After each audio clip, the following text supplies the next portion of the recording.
Então, aqui depois do intervalo, pode não. A gente, antes do intervalo, viu aqueles 5 requisitos e tratamos do primeiro dos requisitos para que a pessoa possa efetivamente ser considerada como empregado. Vimos que o primeiro é o trabalho por pessoa física. O segundo requisito é o trabalho com pessoalidade. Esse chamado trabalho com pessoalidade leva em consideração o seguinte, bota aqui no quadro, por favor.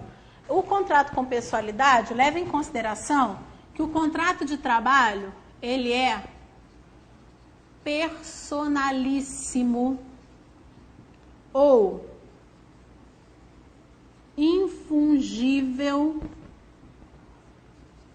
ou intuito persone, escreve personae, com relação à figura do empregado. Já vou explicar.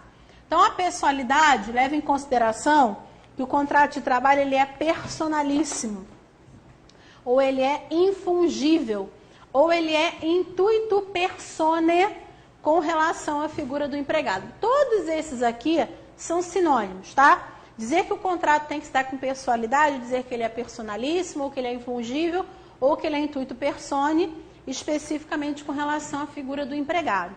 Isso quer dizer o seguinte, que não pode haver substituições, não pode haver alteração do polo ativo do contrato de trabalho, ou seja, do empregado no curso do contrato. Isso quer dizer o seguinte, a figura do empregado não pode ser sujeito de alterações. A figura do empregado não pode ser sujeito de substituições no curso do contrato de trabalho. Por quê? Porque quando você contrata alguém, você leva em consideração características pessoais, por isso pessoalidade ou personalíssimo. Você leva em consideração características próprias, então você contrata aquela pessoa para trabalhar para você. Então ela não pode falar o seguinte, hoje eu não vou mandar o fulano, não.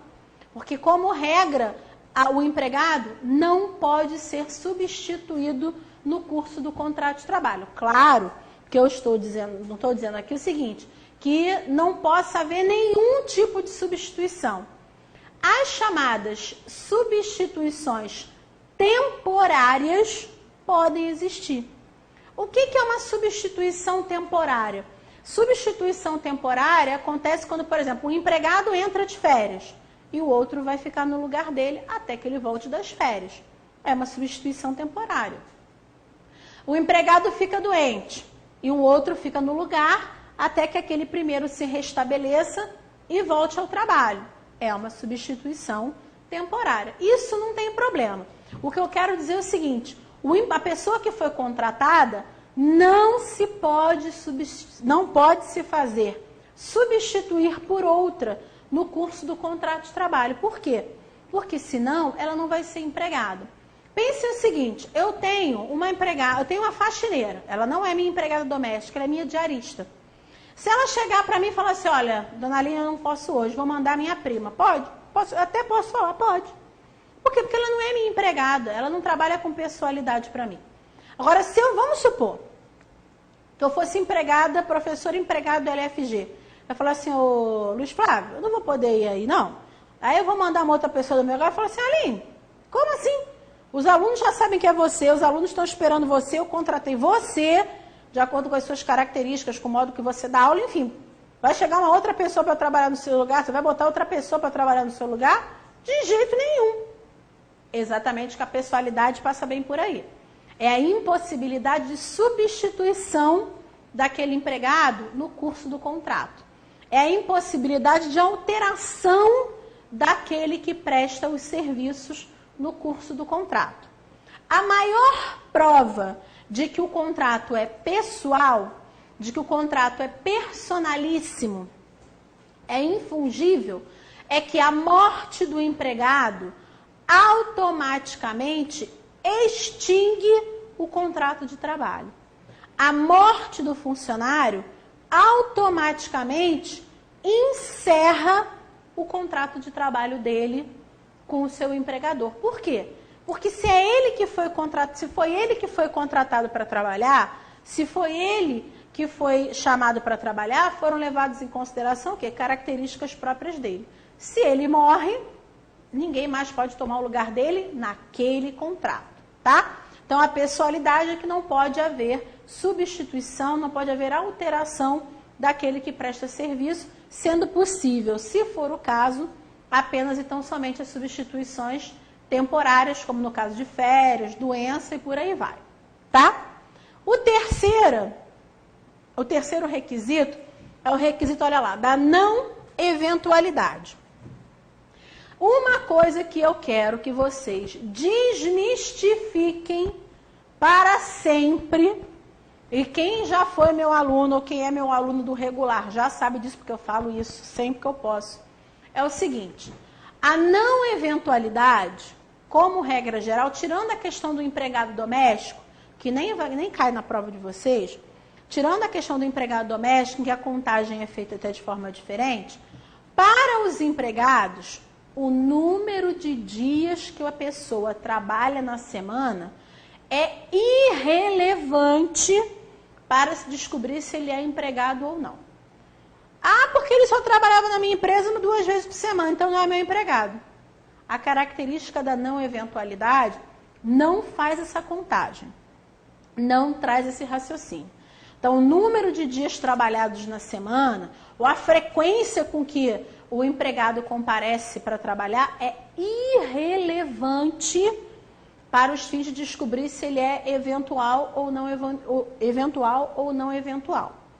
O não eventual, olha aqui no quadro, é aquele que trabalha na atividade principal ou atividade fim do empregador. Então, o não eventual é aquele que trabalha na atividade principal ou na atividade fim do empregador, independentemente da frequência com que ele compareça na empresa, independentemente do número de dias trabalhados na semana. Ou seja, é não eventual aquele que é indispensável para a atividade do empregador. É não eventual aquele que trabalha inserido numa atividade sem a qual o empregador sequer poderia funcionar, sequer poderia existir. Vamos pensar o seguinte: o curso quer mais atividade fim do que o professor? O professor trabalha na atividade principal, na atividade fim. Vem ele 1 vez por semana ou 5, 6 dias na semana. Como é que o curso vai funcionar sem o pessoal da recepção? Quem é que vai fazer matrícula? Quem é que vai dar informação para o aluno? E sem esse tipo de função, o curso sequer poderia funcionar. É atividade fim ou atividade principal. Por exemplo, o pessoal que fica aqui nas câmeras, o monitor, o pessoal lá da mesa de corte. Como é um telepresencial, nesse caso é só tele, nem presencial aqui não tem, no caso que é tele, como é que vai funcionar sem eles? Possível. Não tem como passar para outros lugares. Ou então, como é que eu ia conseguir me deslocar para todas as unidades? Impossível. Então, é tido como não eventual aquele que trabalha na atividade fim ou principal do empregador. Aquele que exerce uma função sem a qual a empresa sequer poderia funcionar ou sequer funcionaria corretamente, da frequência ou do número de dias trabalhados. Tá? O quarto requisito, que é o requisito da onerosidade, ele se divide em 2 aspectos. Porque é muito comum as pessoas falarem assim: a onerosidade, eu já estou com a caneta azul, a onerosidade é só a questão do pagamento. Não. A onerosidade, ela se divide em dois aspectos. Eu tenho o aspecto objetivo da onerosidade e eu tenho o aspecto subjetivo. O aspecto objetivo é aquele que a gente está mais acostumado a ver. É o quê? O efetivo pagamento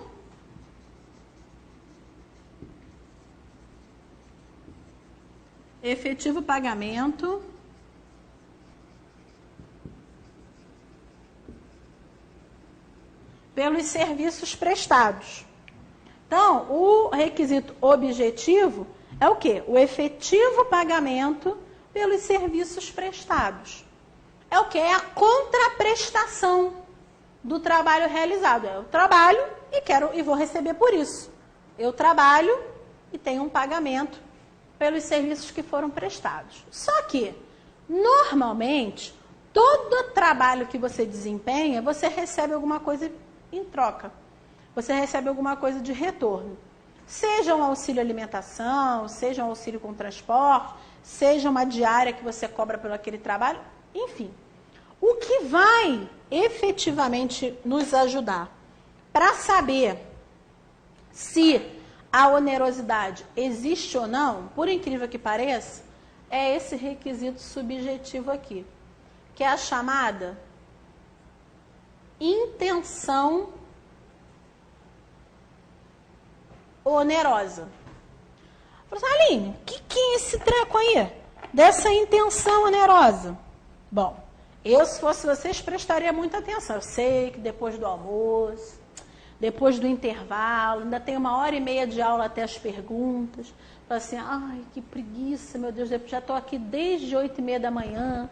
Primeiro foi o Luiz Gustavo que deu aula de manhã. Primeiro foi o Luiz Gustavo, que falou de direito administrativo.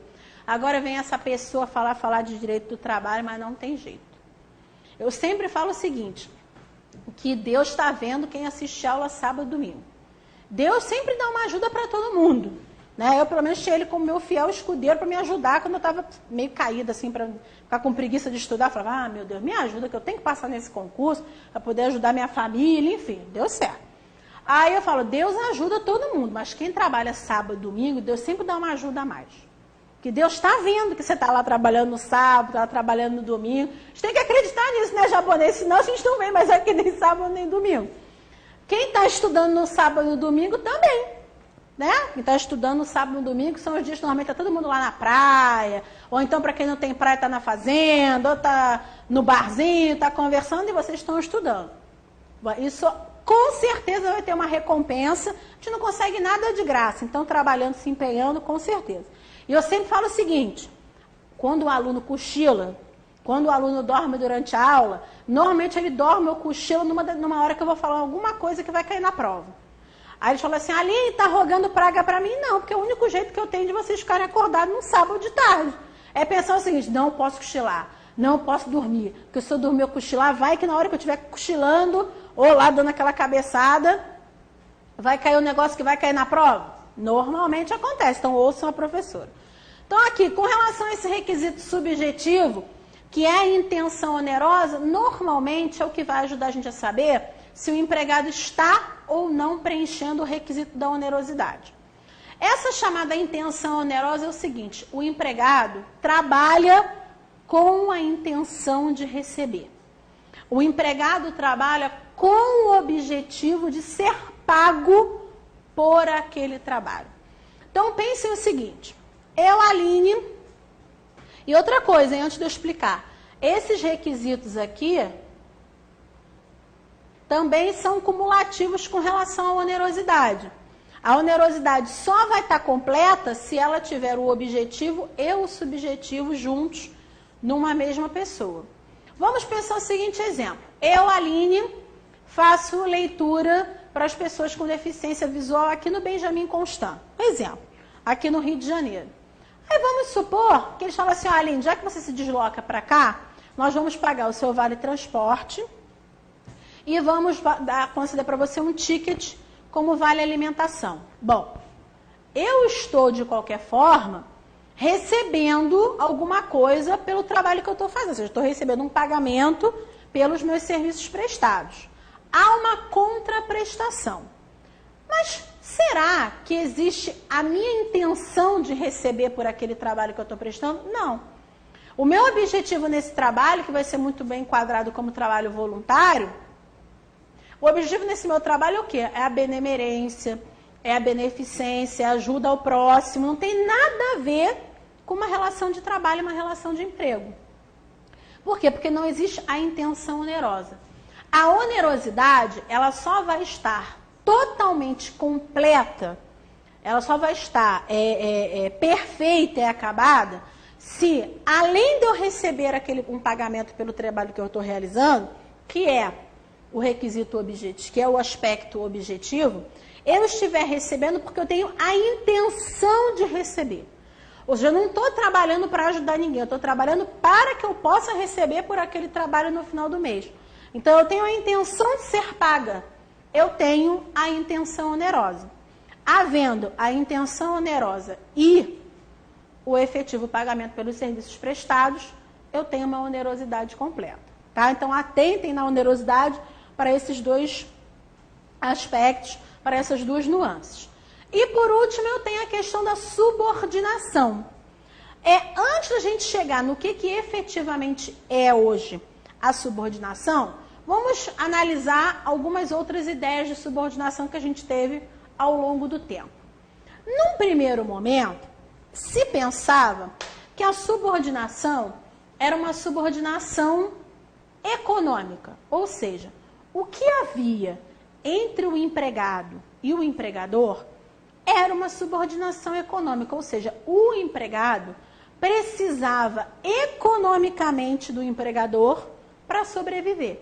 Então, para que a pessoa que presta um serviço para outra pudesse, antigamente, tá? Pudesse ser enquadrada como empregado, essa pessoa precisava o quê? Depender economicamente do empregador, ou seja, haveria uma subordinação econômica. O empregador seria aquele que teria maiores e melhores condições econômicas do que o empregado, por isso a hierarquia econômica, e o empregado que dependeria necessariamente daquilo que ele recebe do empregador, ou seja, haveria dependência, subordinação econômica.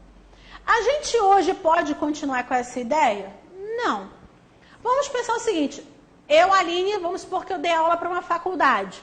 Eu tenho a carteira assinada, até porque pela Constituição o único trabalho que eu posso exercer fora da magistratura é lecionar. Vamos supor, eu dou aula numa faculdade, tenho a carteira assinada por essa faculdade, dou aula lá de Direito do Trabalho. Muito bem. Se essa ideia da dependência, da subordinação econômica existisse, eu não seria empregada da faculdade. Vamos pensar, eu tenho meu salário de juízo, tenho minha vida estabelecida. Eu preciso do dinheiro que eu recebo da faculdade para sobreviver? Não. Existe uma dependência econômica necessária entre mim e a faculdade? Não. Apesar disso, eu vou deixar de ser empregado da faculdade? Não. Então, a ideia de dependência econômica, de hierarquia econômica, é uma coisa muito antiga. Então, a subordinação que existe não é a subordinação econômica. Esqueçam essa ideia. Por que eu estou falando? Porque uma vez caiu numa prova de vocês, perguntando qual era o tipo de subordinação existente. A subordinação não é econômica. Algum tempo depois, se passou a imaginar que a subordinação existente era a subordinação técnica. Ou seja, o empregado era aquele que tinha uma dependência técnica com relação ao seu empregador. O que isso quer dizer? Todo conhecimento técnico advindo daquele trabalho era do empregador. O empregado só auxiliava, mas quem tinha um conhecimento técnico do trabalho era o empregador. Dá para manter essa ideia atualmente? Não. Muito pelo contrário, normalmente o empregador contrata empregados que tenham um conhecimento técnico muito superior ao seu. Não necessariamente porque ele é empregado, tem um conhecimento técnico acerca de determinado assunto. Por exemplo, eu posso abrir uma empresa de manutenção de computador e não entender nada daquilo e contratar as pessoas que entendam. Eu posso garantir para você que o Gilson, o Cássio, o japonês, eles entendem muito mais de câmera, de vídeo, de corte, enfim, do que o próprio dono da empresa que eles trabalham. Ou, pelo dia a dia, eles devem ter um conhecimento técnico superior. Isso vai fazer com que eles deixem de ser empregados? Obviamente que não. Então, essa ideia de subordinação técnica também deixou de existir. Atualmente, a subordinação que existe entre empregado e empregador é a chamada subordinação jurídica. O que quer dizer essa subordinação jurídica que existe entre empregado e empregador? Muito simples. A subordinação jurídica diz que o empregador é aquele que dirige a prestação pessoal de serviços. O empregador é aquele que possui o chamado poder diretivo, que até nós vamos falar um pouquinho mais sobre ele quando a gente chegar em poderes do empregador. Então, dessa subordinação jurídica, ressai o poder diretivo, aonde o empregador é aquele que direciona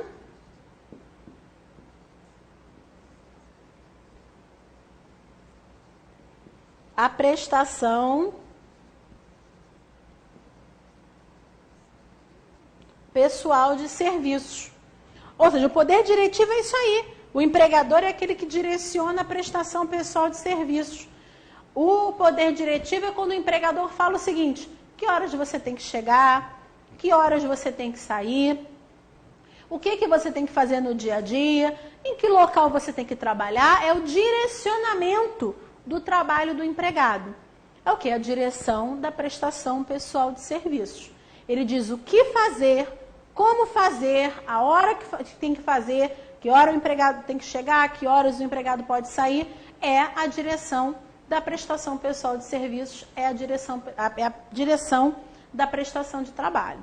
Se alguém que trabalha para mim possui todos esses 5 requisitos que nós vimos, pessoa física, pessoalidade, não eventualidade, onerosidade e subordinação, ele é meu empregado. Como eu disse, faltando qualquer um desses, ele deixa de ser empregado e vai ser um autônomo, um prestador de serviço, enfim, mas empregado ele não vai ser. E vai ser justamente aí que eu vou ter uma diferença entre relação de emprego e relação de trabalho. Qualquer pessoa que trabalhe para uma outra, entre elas há uma relação de trabalho. Agora, se esse trabalhador presta os seus serviços com os requisitos do artigo 3º, essa relação deixa de ser uma relação de trabalho para ser uma relação de emprego. Prestem muita atenção quando vocês forem fazer a prova, porque às vezes a prova usa essas noções de relação de trabalho e de relação de emprego de formas diferentes, até porque elas querem dizer coisas diferentes. Então, todo mundo que presta um serviço para alguém, como eu disse antes, é um trabalhador. Existe uma relação de trabalho. Agora, não necessariamente todos que têm uma relação de trabalho têm uma relação de emprego.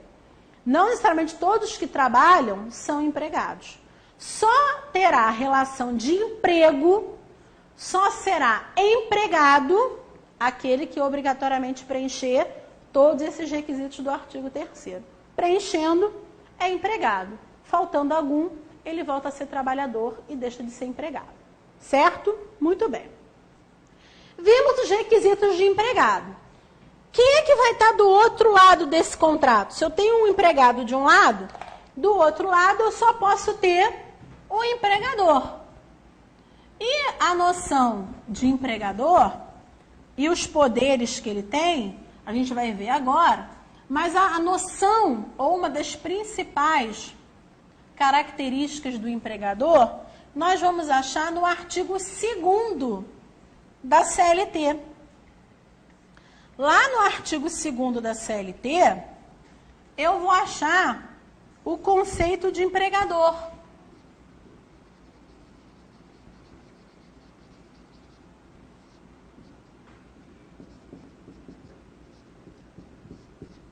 lá no artigo 2º da CLT, eu vou achar o conceito e a principal ideia do que seria o empregador. Olha lá, põe no artigo 2º para mim, Sérgio, por favor. Olha lá, considera-se empregador a empresa individual ou coletiva que, assumindo os riscos da atividade econômica, admite, assalaria e dirige a prestação pessoal de serviço. Olha o poder diretivo aí no final. Grifa para mim, Sérgio, essa partezinha final, por favor. Dirige a prestação pessoal de serviço. Está vendo? Na própria redação do artigo 2º, eu vou achar um dos poderes do empregador, que é o poder diretivo, que a gente vai ver daqui a pouco, com mais calma, o que ele quer dizer. Mas essa não é... Pode deixar na tela para mim, por favor. Essa partezinha final, dirige a prestação pessoal de serviços, que traduz um dos poderes do empregador, não é a parte mais importante desse artigo 2º. A parte mais importante do artigo 2º está um pouquinho mais para cima. É aquela que diz, olha lá, assumindo os riscos da atividade econômica. Grifa para mim, Sérgio, de outra cor, por favor.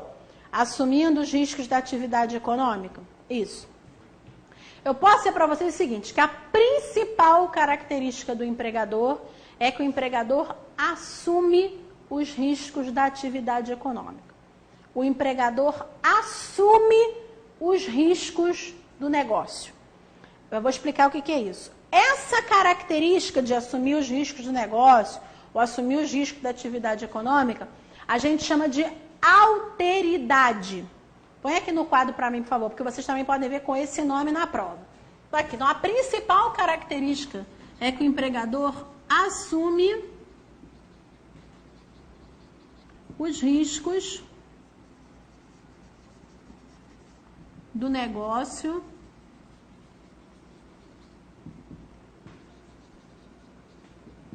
ou da atividade econômica. Essa é a característica da alteridade. Só quem tem é o empregador. Aline, o que é isso aí? O que é essa alteridade, que é assumir os riscos do negócio, assumir os riscos da atividade econômica? É muito simples.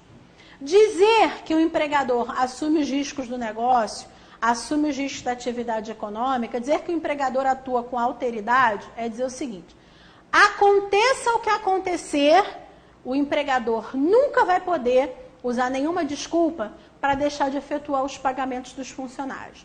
Tipo, meus fornecedores não me pagaram, meus clientes não me pagaram. Você que assume o risco do negócio. O problema é eu, empregado, não tenho nada a ver com isso. Eu deixei de receber de um grande cliente, não tenho dinheiro para pagar o salário de vocês. Os empregados vão falar o seguinte: eu não tenho nada a ver com isso.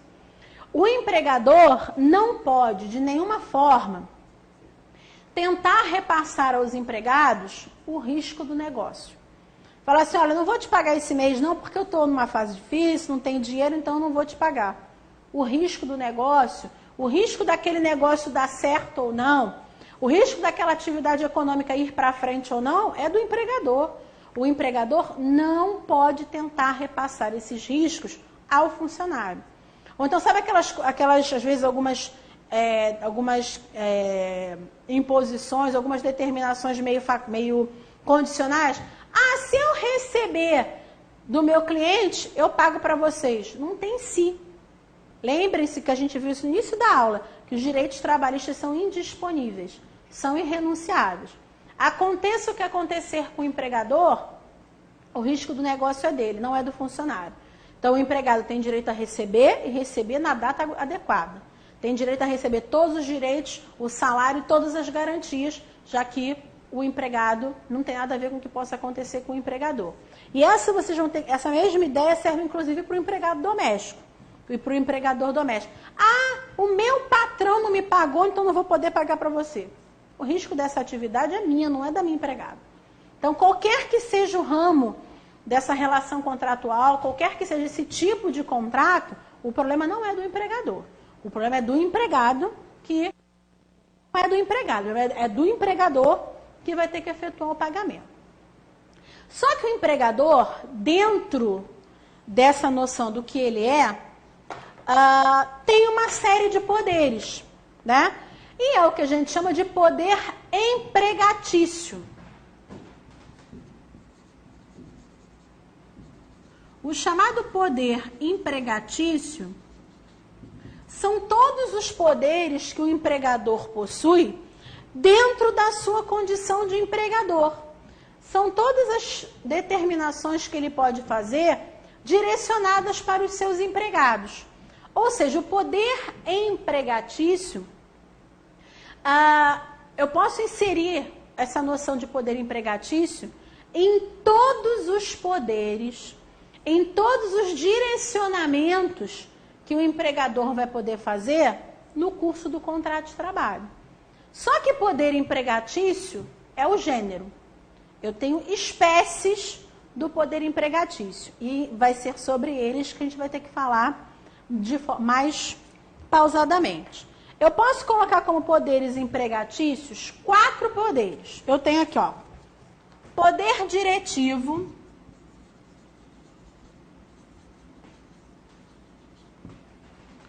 poder regulamentar, todos esses são poderes do empregador. Poder diretivo, poder regulamentar, poder fiscalizatório e poder disciplinar. O poder empregatício, que é a junção, a união de todos os poderes que o empregado possui, que o empregador possui pelo fato de ser empregador, de todas as possibilidades que ele tem de direcionar o trabalho dos empregados, ele se divide nesses 4 aqui. Então, fazem parte do poder empregatício o poder diretivo, o poder regulamentar, o poder fiscalizatório e o poder disciplinar. Eu achei até muito peculiar da prova daí do Mato Grosso do Sul em colocar os poderes do empregador como uma parte tão explícita do edital, porque normalmente coloca assim, empregador, aí tem sucessão, grupo econômico, terceirização, isso aí é específico de analista. Mas aí colocou assim, para técnicos e analistas, colocou assim, empregador, poderes do empregador. Então, assim, como eu acho que é bem específico, eu acho que isso aqui tem chances de cair, ainda que não seja de uma forma tão objetiva, tipo, para vocês poderem dizer qual é o conceito de cada um deles, mas caindo como se fosse dentro de um probleminha. Por isso que eu dou bastante exemplo durante a aula, porque eu acho que as provas de técnico e analista, atualmente, elas estão cada vez mais práticas, um pouco menos teóricas e mais práticas. Até porque vocês, como técnicos ou analistas, vocês vão trabalhar no dia a dia conosco, somos os juízes. Então, às vezes, você vai poder ficar no cargo de assistente, ou no assistente de vara, assistente de juiz, no balcão, enfim. A parte prática é importante. Por isso que eu acho que tem caído tantas questões práticas nas últimas provas. Por isso que eu dou um tantão de exemplo, que na hora isso acaba atentando para vocês. Então, dentro do poder empregatício, eu tenho esses 4. Poder diretivo. O poder diretivo, como eu disse para vocês antes, é o poder que o empregador tem de direcionar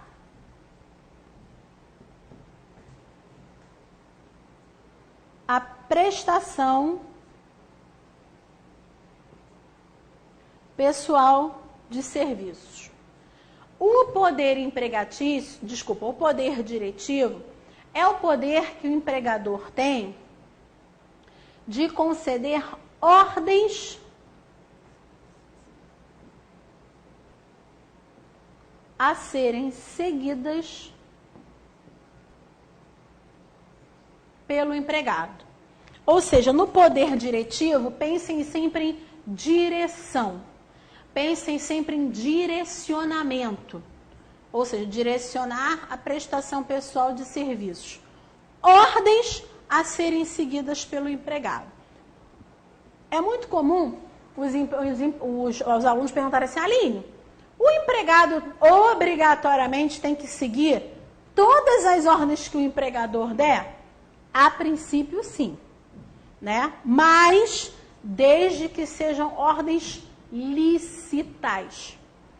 Todas as ordens que o empregador passa para o empregado, desde que essas ordens sejam consideradas como ordens lícitas, ou seja, ordens legais, ordens dentro da legislação, ele vai ter que seguir. Ordens ilícitas, ordens irregulares, não fazem parte do poder diretivo. Então, eu tenho dentro do poder diretivo a questão da licitude ou a questão da regularidade das ordens dadas. Ordens irregulares ou ordens ilícitas, o empregado, obviamente, não é obrigado a seguir, porque não faz parte do poder diretivo, tá? Então, o poder diretivo, onde o empregador direciona a prestação de serviços, traz ordens que os empregados naturalmente vão ter que seguir, desde que essas ordens sejam lícitas. Ordens ilícitas estão fora disso aí, tá? Um outro poder é o chamado poder regulamentar. O poder regulamentar, dele fazem parte regras que fazem parte da empresa e que integram os contratos de trabalho. Então, aqui, ó. Lembrem que regulamentar, regras. Então, regras do empregador que incorporam ao contrato de trabalho, que foi o que a gente já viu antes com o regulamento de empresa. Lembra que a gente viu aqui, ainda agora que a gente leu a súmula 51 no inciso 1º? Então, o poder regulamentar tem a ver com regras. Então, são regras ditadas pelo empregador, regras impostas pelo empregador e que integram o contrato de trabalho para todos os fins, que integram definitivamente os contratos de trabalho. Lembra que eu falei antes que regulamento de empresa tem a ver com, tem natureza de cláusula contratual? O que fica estabelecido no regulamento incorpora definitivamente ao contrato de trabalho. Lembrem da questão do regulamento de empresa, tá? Então, o poder diretivo são as ordens.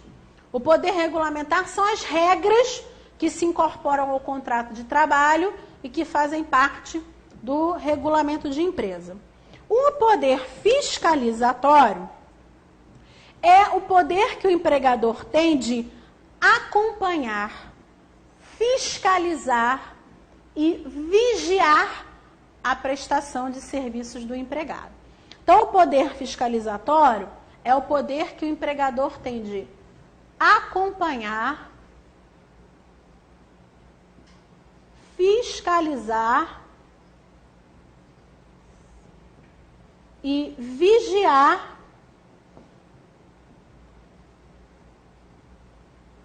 a prestação de serviços do empregado. Então, é a possibilidade, é o poder que o empregador tem de acompanhar, fiscalizar e vigiar a prestação de serviços do empregado. Como é que isso acontece? Vou sentar ali um pouquinho, posso? Posso sentar ali um pouquinho? Cansadinha. Daqui a pouco eu já levanto, tá? Eu não consigo muito dar aula sentado, mas é que a pessoa está ficando velha, é um problema muito sério. Pronto, sentei. Um pouquinho só, daqui a pouco eu já vou levantar.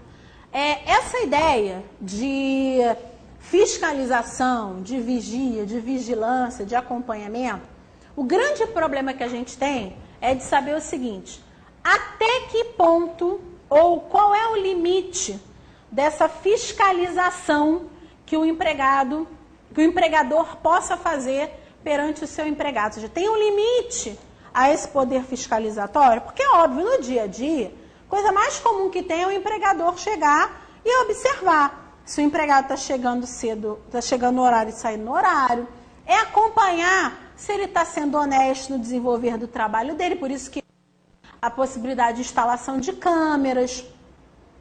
instalação de colocar aqueles detectores de metal, ou então colocar, sabe aquelas coisas que tem do lado na porta das lojas, para que se por acaso alguém sair com uma peça de roupa, tem aquele alarme que apita, enfim. Isso aí não é só para o cliente, não é só para o consumidor. Claro que isso também é para os empregados. Então, assim, o poder fiscalizatório é o poder que o empregador tem de acompanhar, vigiar e fiscalizar a prestação de serviços do empregado. Até aí, tudo muito bonito. O problema é saber o seguinte, existem limites para esse poder fiscalizatório? Até onde o empregador pode ir em nome desse poder fiscalizatório? Ou seja, qual é o limite? A partir de quando isso pode ser tido como abusivo? A partir de quando isso pode ser tido como vexatório? A partir de quando isso pode acabar interferindo no poder, no direito à intimidade que o empregado tem? E é aí que nós temos a questão das revistas íntimas. Porque, assim, existem revistas e revistas íntimas. A primeira divisão que a gente tem que fazer dentro desse poder fiscalizatório é que existem revistas e revistas íntimas. As revistas, tão somente, são aquelas que são efetuadas em objetos. São aquelas que, por exemplo, são feitas em bolsas de funcionário, são aquelas que são feitas através de câmeras de filmagem, são aquelas que são feitas, por exemplo, em armários, em gavetas. Essas são revistas simplesmente. Pode haver revistas durante o contrato ou durante o dia de trabalho? Pode. Não há nada que vede a existência ou a ocorrência das revistas. Mas, obviamente, como tudo, essas revistas também têm um limite.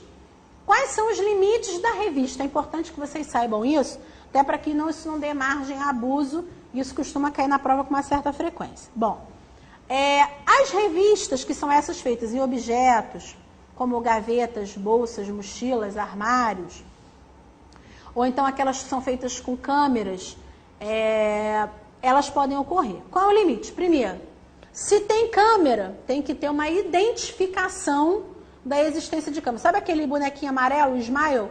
Sorria, você está sendo filmado? Então, é exatamente isso. É o sorria, você está sendo filmado. Essa identificação da existência de câmera também não é por acaso.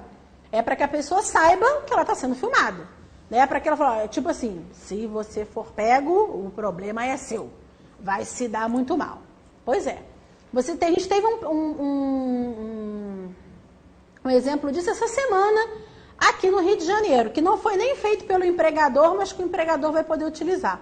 Eu não sei se vocês ficaram sabendo do problema que a gente que teve com o jogador Somália, aqui acho que é do Botafogo, ele? Né? Pois é, o time teu time, em casa, do teu time. Que ele teria forjado um sequestro relâmpago, porque ele ia chegar atrasado no treino. E se ele chegasse atrasado, existe uma cláusula contratual de que ele seria multado em 40% do salário dele, ou do dia de salário, alguma coisa assim. O que ele fez? Ele forjou, segundo a polícia, não foi nada apurado efetivamente, né? Não tem decisão judicial, enfim. Mas ele teria forjado um sequestro relâmpago para que isso não acontecesse. Só que depois a polícia, no mesmo dia, o batalhão começou a investigar e descobriu o seguinte, que pela câmera existente no elevador do prédio que ele mora, olha que ironia, né? O horário em que ele disse que estava sequestrado parece lá na câmera como o horário que ele estivesse descendo para pegar o carro e já ia chegar atrasado no treino. Então, por exemplo, o empregador pode se utilizar disso para um desconto? Pode. Não tem nenhum problema, é o poder de fiscalização, de vigia, de vigilância, de acompanhamento. Se isso fosse dentro da empresa, poderia, desde que houvesse advertência de que ele estava sendo filmado, não teria nenhum problema. Revistas em objetos, bolsas, gavetas, armários. Isso pode acontecer? Pode. Desde que, primeiro, o empregado esteja presente no momento da revista. Nada pode ser feito, nenhuma revista pode ser realizada sem conhecimento do empregado. Tipo, vamos deixar ele sair para poder mexer. De jeito nenhum. Porque é a propriedade da pessoa, né? Ela não pode mexer numa coisa que não é sua. E muito menos o empregador vai poder mexer em alguma coisa que é do empregado. Então, o empregador pode sim fazer a revista, mas, primeiro, o empregado tem que estar presente no momento da revista.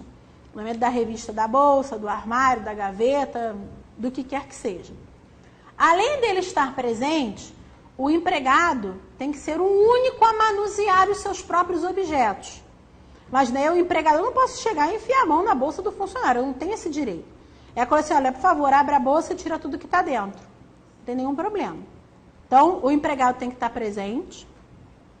O empregado deve ser o único a manusear esse tipo de... os seus próprios objetos.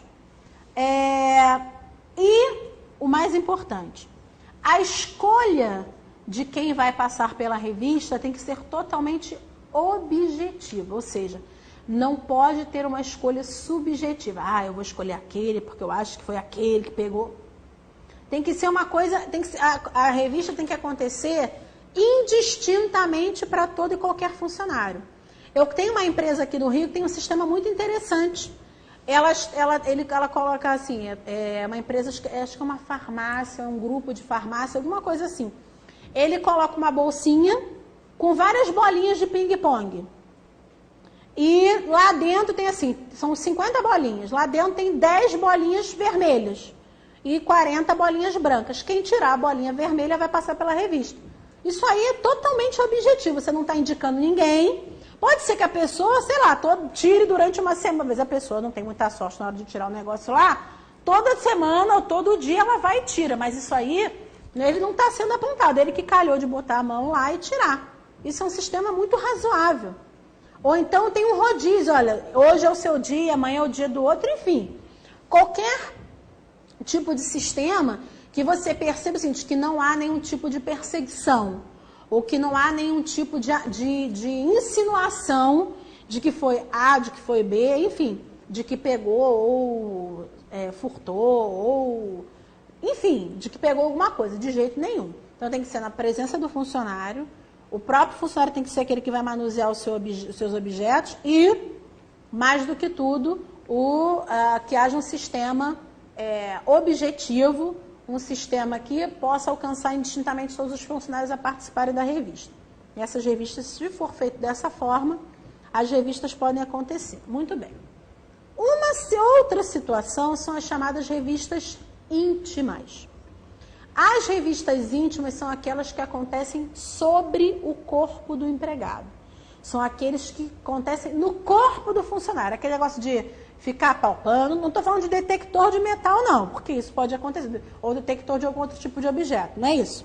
É aquele em que existe o toque, existe a pessoa que pega uma na outra, ou seja, é sobre o corpo do empregado, onde há contato entre aquele que está revistando e o que está sendo revistado. Não há nenhuma possibilidade de que se possa fazer esse tipo de revista. Mas, essa mosca chata. Mais para frente, vou dizer para vocês, quando a gente chegar no trabalho da mulher, é o último tema. Quando a gente chegar no trabalho da mulher, lá a gente vai ver que tem um artigo que fala expressamente isso. Ficam proibidas as revistas íntimas sobre as empregadas, tá. Só que a gente pode utilizar essa noção também para o empregado, não só para a mulher, como também para o homem, porque assim como uma revista íntima é degradante, é aviltante, pode trazer uma violação à intimidade da mulher, do homem também. Então esse é o tipo de noção que eu posso estender sem nenhum problema para homens e mulheres, tá? Então não há, apesar da lei não ser explícita com relação aos homens, mas não há nenhuma possibilidade de que se realizem revistas íntimas. E isso veio em boa hora. Na verdade, tudo isso começou há muitos anos atrás, eu não era nem juiz ainda, com uma ação civil pública que a gente teve aqui no Rio de Janeiro. Foi o Ministério Público do Trabalho que ajuizou a ação, em face da, não sei se é Demilos, do Loren, acho que foi Demilos, uma empresa que fabrica lingerie, que fazia com que as suas empregadas passassem por revistas íntimas, ou seja, todos os dias após o expediente, na hora de ir embora, para ver se elas não teriam pego nenhuma calcinha, nenhum sutiã, nenhuma lingerie da empresa, elas tinham que tirar toda a roupa, ficar só de calcinha e sutiã, e havia inspeção para saber qual era a marca da calcinha, qual era a marca, enfim, Isso é totalmente assim, vergonhoso, não tem como se fazer. Então, isso começou até que, ainda bem, virou lei, né? E apesar de estar apenas no capítulo de trabalho da mulher, a gente pode estender para o homem também. Mas, apesar de dizer que não se pode fazer revista, infelizmente elas continuam acontecendo. E de forma cada vez mais degradante para a pessoa, eu acho, né? Eu já peguei vários casos dessas empresas de carro forte, ou então de guarda de dinheiro, guarda de cartão de crédito, guarda de papel que não seja papel moeda, enfim, de papéis importantes. E isso aí, gente, a coisa mais, infelizmente, é a coisa mais comum que tem. Faz a pessoa tirar a roupa, ou então tem que trabalhar com uma roupa que eles dão, não pode botar roupa íntima, enfim, uma série de situações totalmente desagradáveis. Não pode. Então, existem, obviamente, limites, e limites bem impostos, diga-se de passagem, para esse poder fiscalizatório. Pode haver a vigilância, o acompanhamento, a fiscalização do trabalho, até porque o objetivo aqui desse poder fiscalizatório é o empregador proteger a sua propriedade, né? Contra possíveis desfalques, contra possíveis retiradas que o empregado venha fazer. O objetivo é esse, é a proteção da propriedade do empregador. Agora, quando a proteção da propriedade do empregador vai ficando maior do que a intimidade do empregado, aí a coisa desanda e não pode. Então, existem esses limites que eu pus para vocês, tá? Por último, dentro dos poderes do empregador, eu tenho o chamado poder disciplinar. O chamado poder disciplinar é o poder que o empregador tem de punir o seu empregado. Ou seja, são as possibilidades, as prerrogativas que são dadas ao empregador e que ele pode se utilizar como forma de punição ao empregado. Vamos ver como é que funciona. Vou botar ali no quadro. Põe ele para mim, por favor. Então, aqui põe ele no quadro para mim, por favor, para a gente ver como é que fica essa questão do poder disciplinar. Vou levantar. Então, aqui eu tenho, dentro desse poder disciplinar, a seguinte noção. A noção de que o poder disciplinar passa pelas formas de punição que o empregado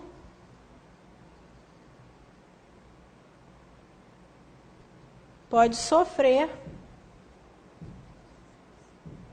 no curso do contrato de trabalho. Então, pensem, disciplina, punição. Então, como é que o empregador pode punir um empregado? Como é que o empregador pode se utilizar desse poder disciplinar? Bom, de acordo com a lei, 3 podem ser as formas de punição.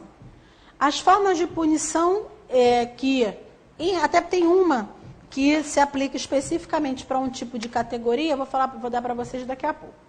Como regra geral, as formas de punição são advertência, suspensão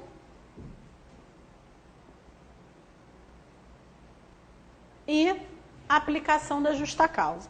Então, o poder disciplinar, que são as formas de punição que o empregado pode sofrer no curso do contrato de trabalho, se desdobra nesses 3 aqui: a advertência, a suspensão e a justa causa. Sabendo-se que eu tenho a advertência verbal,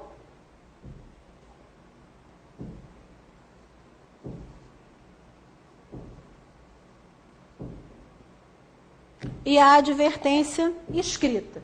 Como é que funcionam essas formas, seja de advertência, seja de suspensão, seja de justa causa? Bom, primeira coisa, dentre as formas que o empregado pode ser punido, ou a advertência, ou a suspensão, ou a justa causa, o que eu quero que vocês pensem é o seguinte: existe uma gradação entre elas, aonde a advertência é utilizada para irregularidades mais leves, suspensão, que é utilizada para irregularidades médias, que venham a ser cometidas pelo empregado, e a justa causa, que é aquela que vai ser aplicada, que é a punição mais grave que o empregado pode sofrer. Então, existe um escalonamento, existe uma hierarquia, que começa pela advertência, passa pela suspensão e termina na justa causa.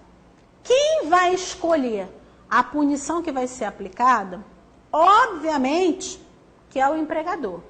E também, obviamente, o empregador vai aplicar qualquer dessas punições a depender daquilo que o empregado tenha praticado, a depender daquilo que o empregado tenha realizado. Por que eu estou fazendo questão de frisar isso? Porque normalmente, quando o empregador pune o empregado, o mais comum de acontecer é o quê? Depois o empregado ir lá na justiça e falar assim, eu quero a reversão dessa punição aí. Eu não pratiquei isso não, ou isso que o meu empregador está dizendo que eu pratiquei não é verdade, ou isso que eu fui punido de forma muito severa por uma coisa tão pequena que eu tenha realizado, e por aí vai. Esse discernimento que o empregador tem que ter na hora de punir, isso leva em consideração um dos aspectos que o juiz vai observar na hora de confirmar a punição ou de relevar a punição. Por quê? Porque um dos critérios que eu e qualquer juiz vai ter que utilizar é o chamado critério da proporcionalidade ou o critério da adequação. Ou seja, quando o empregado for punido de alguma forma, primeira coisa, e se ele entrar na justiça pedindo que seja afastada a punição, a primeira coisa que eu vou ter que observar é o seguinte: essa punição foi razoável? Essa punição foi adequada àquilo que o empregado cometeu? Essa punição ela foi proporcional àquilo que o empregado cometeu? Porque se ela foi proporcional, eu vou dizer, ok, está correta a punição aplicada. Mas se ela foi desproporcional, eu vou afastar aquela punição. Vamos pensar na seguinte situação. Eu, Aline, sou empregada. Nunca faltei, nunca cheguei atrasado. Um dia, eu pego o trânsito muito ruim e chego atrasada. Chego, por exemplo, ao invés de 8h45. Cheguei 45 minutos de atraso, mas nunca cheguei. Meu empregador falou assim, mandando você embora por justa causa. É razoável? É proporcional? Ele podia me descontar aí esses minutos, ele podia me dar uma advertência, mas me mandar embora por justa causa, eu nunca cheguei atrasado, nunca faltei, não é adequado, não é proporcional.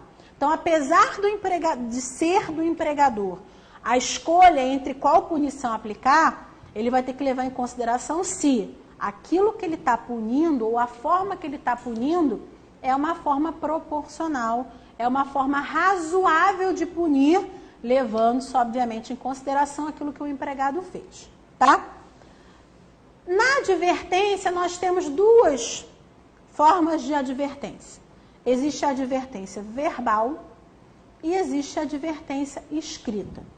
Também vai ficar a cargo do empregador escolher qual das duas advertências ele vai aplicar. Se ele vai aplicar a advertência verbal, se ele vai aplicar a advertência escrita. A advertência nada mais é do que você chamar a atenção, falar assim, olha só, não chega mais atrasado. Então, olha só, não falta mais porque você está me criando problema. Enfim, isso pode ser feito apenas de forma verbal, você chama a atenção do funcionário, vira para o lado, acabou o problema. Ou você pode dar uma advertência escrita. Nenhuma é mais grave ou mais branda do que a outra. Isso aí também vai depender do empregador. Só que, se o empregador fizer escolha pela advertência escrita, alguns cuidados, alguns critérios ele vai ter que observar. Primeiro, ele vai ter que colocar na advertência escrita o motivo pelo qual ele está dando essa advertência. Porque imagina, ninguém vai assinar um papel em branco escrito advertência. Qual o motivo? Não sei. Ninguém vai querer assinar. Então, o empregador vai ter que obrigatoriamente colocar o motivo pelo qual ele está aplicando aquela advertência. Por exemplo,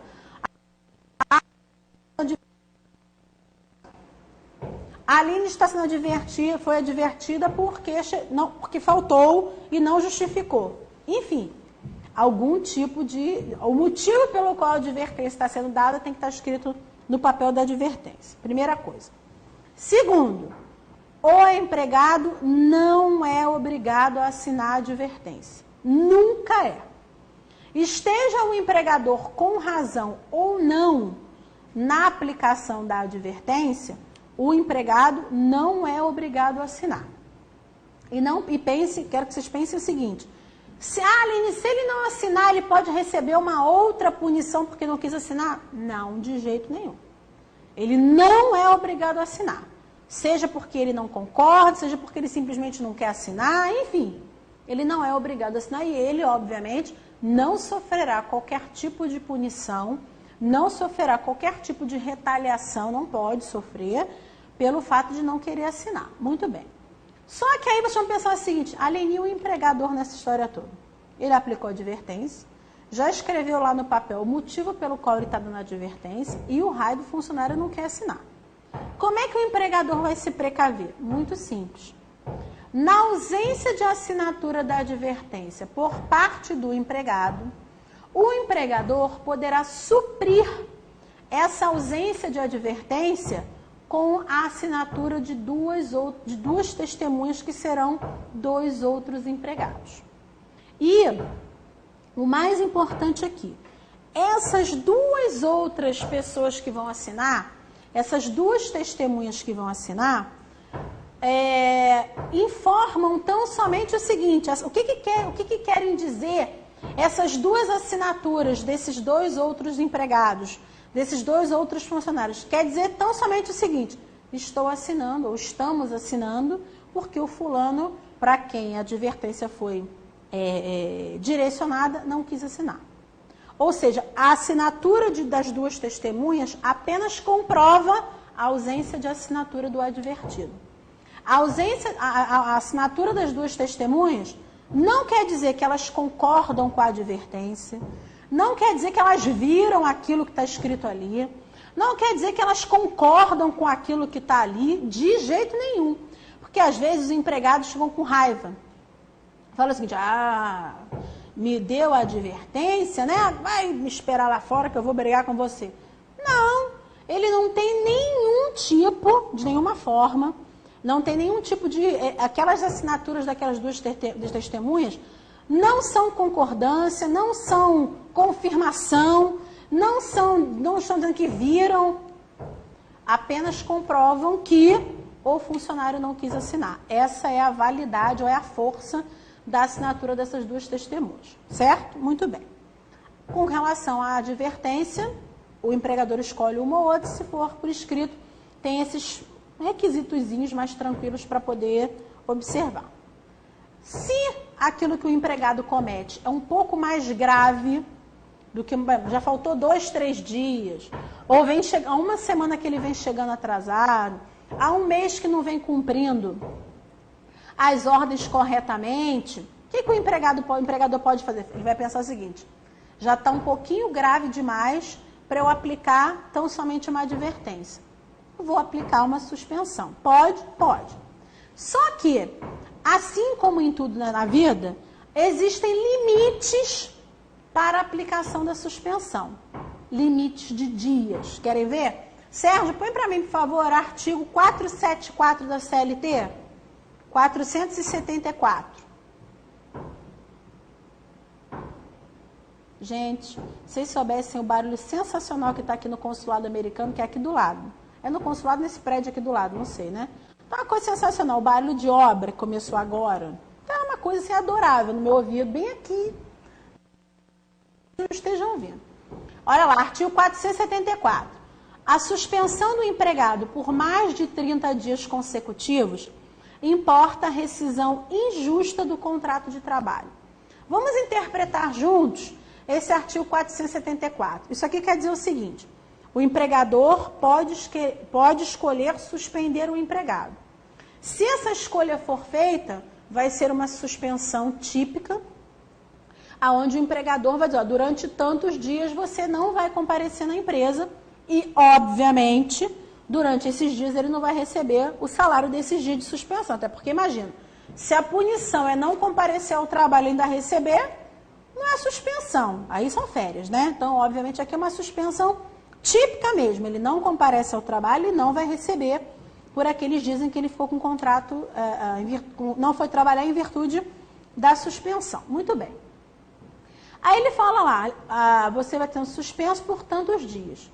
Só que existe um número de dias para que o empregado possa ficar suspenso em virtude dessa punição. Isso quer dizer que pelo artigo 474, o número máximo de dias que o empregado pode ficar suspenso por punição é de 30 dias. Então, o empregador não pode suspender o empregado por mais de 30 dias. O máximo que o empregado pode ser suspenso por essa forma de punição, 30 dias. Aí vamos perguntar, Aline, e se o empregador ignorar isso aí e quiser suspender o empregado por mais de 30 dias? Acontece, olha o que está, vamos ler de novo juntos o 474.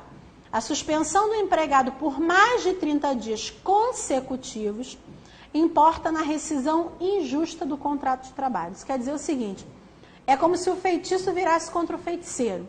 Ou seja, o empregador que está com toda a razão para suspender, se ele extrapola do direito dele de punir, se ele extrapola do direito dele de suspender, ou seja, se ele suspende por mais do que 30 dias, o que acontece? É como se a suspensão não tivesse existido e o que tivesse ocorrido, na verdade, era que o empregado tivesse sido dispensado sem justa causa. Ou seja, o empregador que estava com toda a razão, estava com a faca e o queijo na mão para suspender, perde totalmente a razão por ter extrapolado o número máximo de dias da suspensão, por ter extrapolado o seu direito de punir, já que suspendeu por mais do que 30 dias consecutivos. Ele pode suspender por 5, aí depois numa outra oportunidade suspender por 10, enfim, às vezes uma somatória de suspensões eu tenho mais do que 30 dias, não tem problema. O que eu não posso é ter mais do que 30 dias consecutivos, ou seja, 30 dias direto de suspensão, porque isso faz com que eu tenha uma reviravolta, ou seja, aquilo que seria uma suspensão deixa de ser uma suspensão, deixa de ser uma punição e vira uma rescisão, uma dispensa sem justa causa, que não é uma punição, tá? Então, a advertência verbal escrita, suspensão por no máximo 30 dias consecutivos, artigo 474. E por último, se o empregado comete uma falta muito grave, se o empregado comete uma falha muito grave, furtou, subtraiu algum valor, por exemplo, deixou de comparecer por mais do que 30 dias, vem trabalhando de forma inadequada, enfim, aí o empregador tem a possibilidade de aplicar uma dispensa por justa causa. Pensem que a dispensa por justa causa é a forma mais drástica de punição. É a forma mais drástica de extinção do contrato de trabalho. A gente daqui a pouco não, já tenho, acho que na próxima aula provavelmente, a gente vai chegar em extinção do contrato e vamos falar das formas ou de algumas hipóteses de justa causa. Mas eu posso dizer para vocês o seguinte, que as hipóteses de justa causa estão previstas no artigo 482, 482 da CLT. Põe para mim, Sérgio, por favor. 482. Olha lá. Constituem justa causa para a rescisão do contrato de trabalho pelo empregador, ato de improbidade, incontinência de conduta ou mau procedimento. Na próxima aula a gente vai falar especificamente sobre esses casos, tá? Só para vocês saberem mais ou menos quais são as hipóteses. Negociação habitual por conta própria ou alheia, sem permissão do empregador, e quando constituir ato de concorrência à empresa para a qual trabalha o empregado ou for prejudicial ao serviço. D. Condenação criminal do empregado, passada em julgado, caso não tenha havido suspensão da execução da pena. Ih, tem que trocar ali. Isso, volta então, não sei, acho que eles não estavam lendo desde o início. Bota lá. Agora que eu olhei para lá. Isso, volta lá no 482, para eu ler de novo. Aí. Então, lá, constitui justa causa para rescisão do contrato de trabalho pelo empregador, ato de improbidade, incontinência de conduta ou mau procedimento, negociação habitual por conta própria ou alheia, sem permissão do empregador, quando constituir ato de concorrência à empresa para o qual trabalha o empregado ou for prejudicial ao serviço. D. Condenação criminal do empregado passada em julgado, caso não tenha havido suspensão da execução da pena. E. Desídia no desempenho das respectivas funções. F. Embriaguez habitual em serviço. G. Violação de segredo da empresa. H. Ato de indisciplina ou insubordinação. I. Abandono de emprego. J. Ato lesivo da honra ou da boa fama praticado no serviço contra qualquer pessoa ou ofensas físicas nas mesmas condições, salvo em caso de legítima defesa própria ou de outrem. K. Ato lesivo da honra ou da boa fama ou ofensas físicas praticadas contra o empregador e superiores hierárquicos, salvo em caso de legítima defesa própria ou de outrem. E L. Prática constante de jogos de azar. Parágrafo único, não foi recepcionado pela Constituição, de acordo com o entendimento majoritário, pode até riscar aí o parágrafo único que não tem mais aplicação.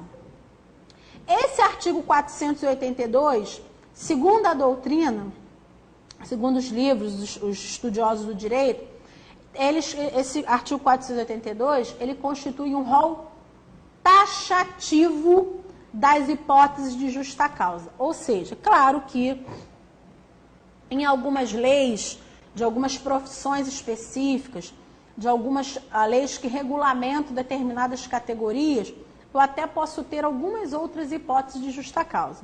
Mas, como regra geral, o entendimento é que esse rol previsto aí no artigo 482, essas hipóteses previstas no artigo 482, são hipóteses taxativas de justa causa. O que seriam hipóteses taxativas de justa causa? Muito simples. Se o empregado comete algum ato que o empregador considera de justa causa, ele vai ter que dar algum jeito de enquadrar em alguma dessas hipóteses que nós vimos aí. Se ele não conseguir encaixar em nenhuma dessas hipóteses, não há como punir. Ou seja, só são hipóteses de justa causa, só são formas justas de rescisão do contrato por parte do empregador, essas previstas no 482. Então, o 482... ele acaba se mostrando para a gente um rol taxativo, não é meramente exemplificativo, onde eu posso achar exemplos em outros lugares. Não, é um rol totalmente taxativo. Se o empregado pratica alguma coisa, o empregador vai querer punir, ele vai ter que tentar enquadrar aí. Outra coisa, põe para mim aqui, só para eu conferir se é esse artigo, Sérgio, no artigo 500, acho que é 508.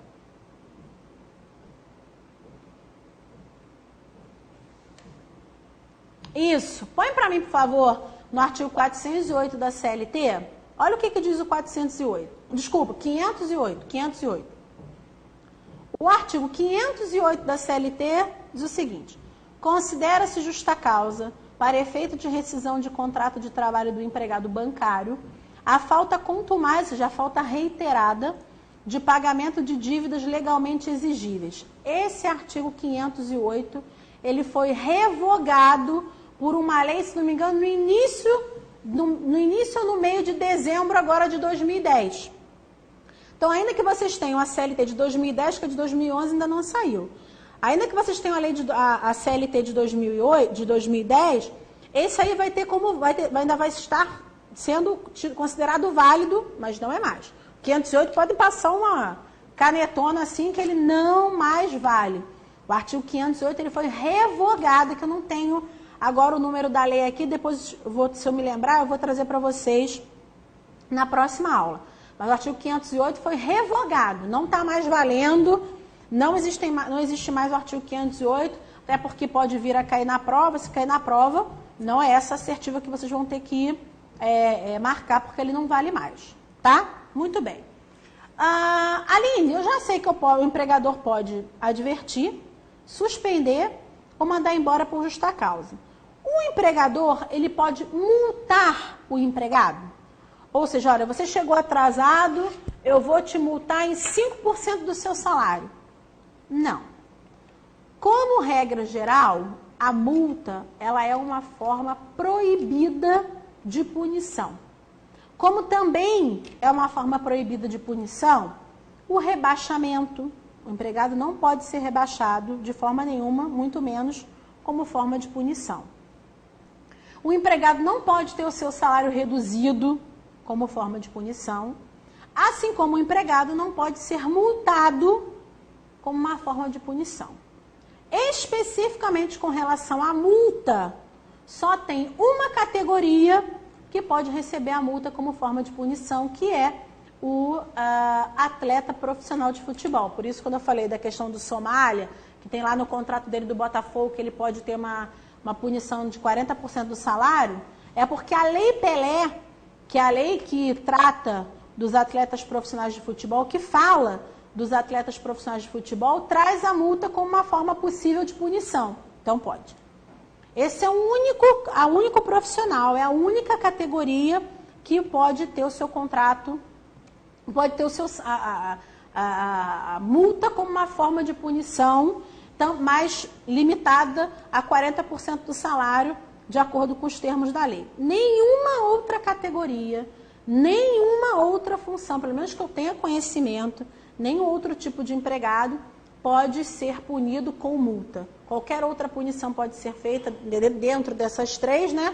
Mas a multa não pode só para o atleta profissional de futebol. Como também não pode acontecer o rebaixamento ou a redução de salário como forma de punição, tá?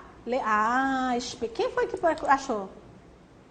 Olha só, vou dizer para vocês. Eu não sabia qual era a lei, de cabeça. Só que eu tenho um câmera que é muito antenado. Depois que ele botou internet nesse celular, o pai dele fica de cabelo em pé, porque deve ser uma fortuna que ele paga de celular. É ou não é, japonês? Uma fortuna que ele paga de celular. Tá na hora desse garoto começar a trabalhar como enfermeiro. Já passou na faculdade, já acabou, né? Vamos dar dinheiro pro pai, que o pai também merece, não é isso? Que nem eu fiz, né? Eu tenho que ter uma conversa com ele, enfim. Aí ele achou lá no Google, que é o pai dos desconhecidos, que não sabem nada, como eu. Gente, o Google serve até para quando eu estou com dúvida de como escrever uma palavra, que dirá para achar uma lei. O Cássio achou a lei que revogou o artigo 508. Deixa eu ver se eu vou enxergar, né? Lei 12.347 de 2010. Qual é o dia de dezembro? 10 de dezembro, tá vendo? É uma coisa sensacional. Lei 12.347, é isso? 12.347 de 2010 foi a lei que revogou o artigo 508. Lei 12.347 de 2010, de 10 de dezembro de 2010, foi o que revogou o artigo 508. Aí depois, se vocês quiserem botar uma colinha, obrigada. Depois, se você quiser botar uma colinha lá na CLT, já facilita. Certo? Muito bem. Vamos voltar lá para o quadro. Eu vou ficar esses últimos minutos em pé. Vamos começar a falar aqui de contrato de trabalho, né? Vamos ver os requisitos, as características, as modalidades de contrato de trabalho e devemos parar mais ou menos por aí, porque não vai dar tempo da gente continuar. Vou apagar aqui no início, tá? Tá vendo? Fiquei um pouquinho sentadinha, descansei um bocadinho. Agora chega de descansar. Vamos ao trabalho.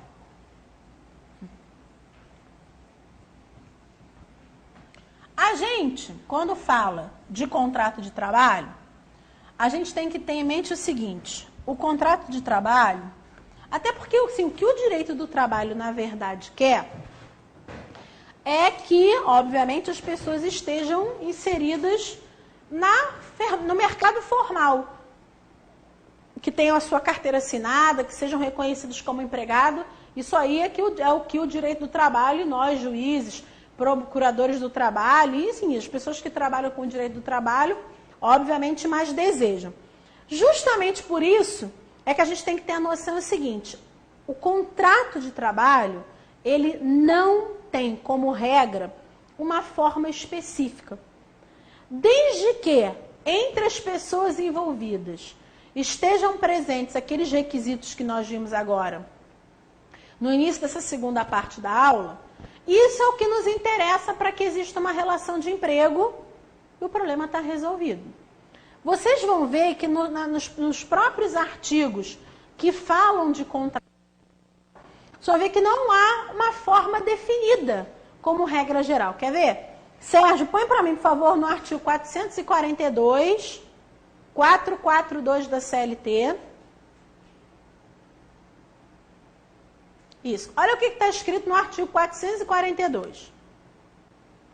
Contrato individual de trabalho é o acordo tácito ou expresso correspondente à relação de emprego.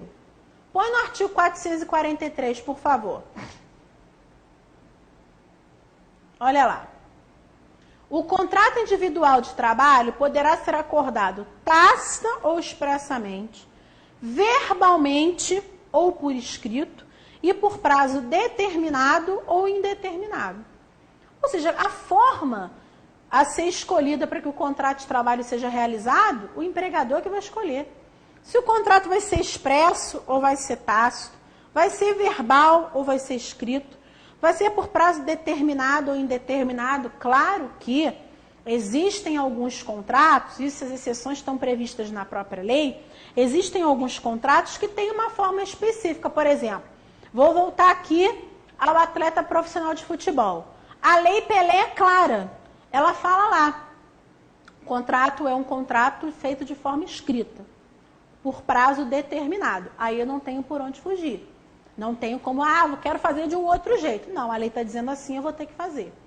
Quando a gente chegar no trabalho do menor, a gente vai ver o contrato de aprendizagem. Lá tem no contrato de aprendizagem, que é um contrato feito de forma escrita, é um contrato também de prazo determinado, prazo tal, eu não tenho para onde correr. O contrato temporário também tem que ser um contrato escrito. Enfim, mas a regra não é essa.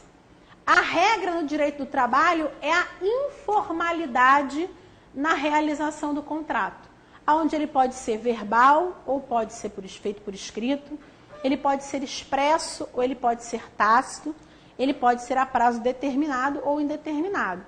Quando se fala que o contrato pode ser expresso ou tácito, isso quer dizer o seguinte: eu não preciso chegar para você, Gilson, estou contratando você como meu empregado, e só a partir dessa informação expressa é que ele vai ser meu empregado. Não. Se ele já estiver trabalhando para mim, com aqueles requisitos do artigo 3º que nós vimos, ainda que eu não tenha falado expressamente que eu estava contratando como meu empregado, ele vai ser meu empregado. Até porque, como eu disse, o que a gente quer é que os contratos de trabalho surjam e surjam cada vez mais. Só que o contrato de trabalho tem as suas próprias características. Quais são elas? Vamos ver aqui. A primeira característica do contrato de trabalho, vou pôr aqui,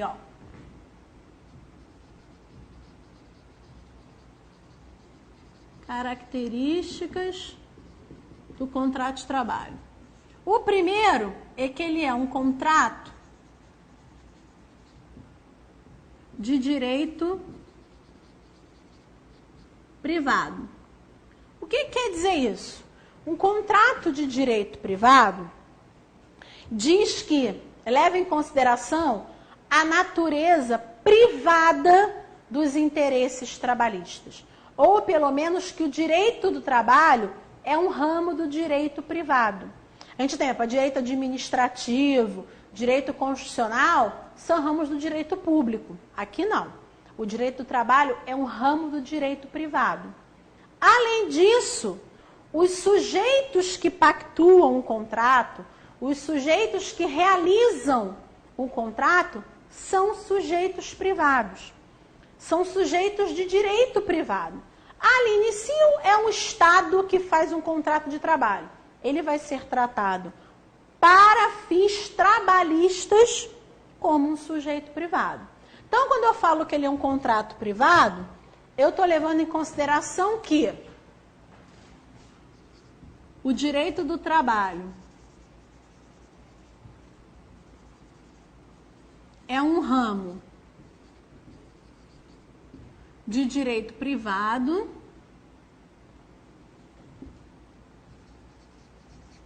assim como os sujeitos envolvidos são de direito privado, são sujeitos particulares, não são sujeitos públicos. E são sujeitos particulares ainda que esteja envolvendo o Estado, o município, a União, e assim por diante. Por quê? Porque para fins trabalhistas serão considerados como privados. Não vão ter nenhum tipo de benefício, não vão ter nenhum tipo de privilégio no ramo do direito do trabalho, tá? Então, primeira característica é o contrato de direito privado. Segunda característica é que ele é um contrato sinalagmático. Contrato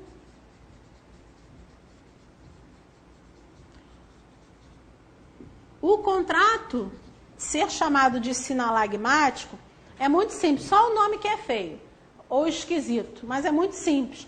Isso quer dizer que empregado e empregador possuem direitos e deveres recíprocos.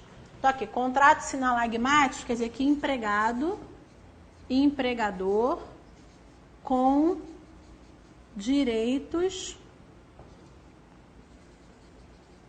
e deveres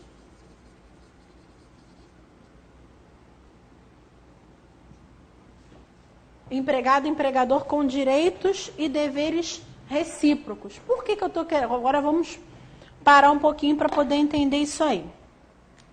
Porque é muito comum as pessoas pensarem o seguinte: o empregado só tem direitos e o empregador só tem deveres. Não.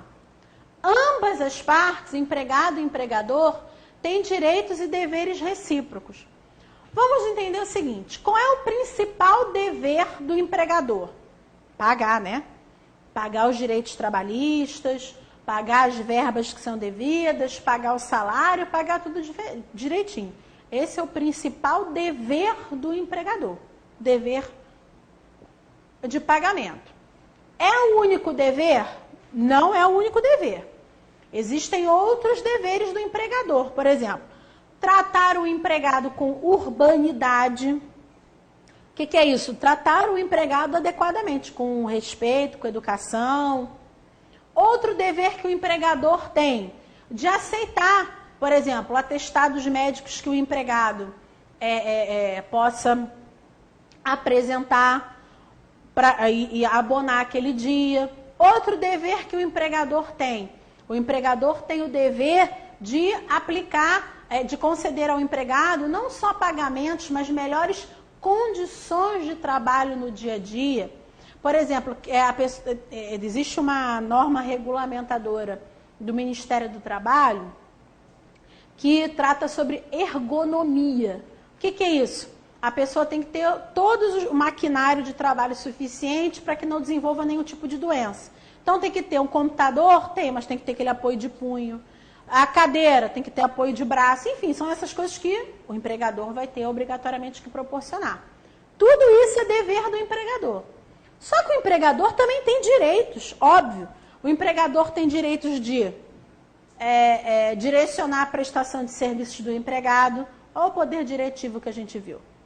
O empregador tem o direito de fiscalizar o trabalho do empregado, claro que com os seus limites, mas ele tem direito de fiscalizar o trabalho do empregado. O empregador tem direito de punir o empregado, desde que, obviamente, seja uma punição adequada, e por aí vai. Se o empregador tem deveres e direitos, o empregado também. Qual é o principal direito do empregado? O principal direito do empregado é receber o seu pagamento direitinho. Não só o valor correto, mas na data correta, na forma correta, tudo direitinho.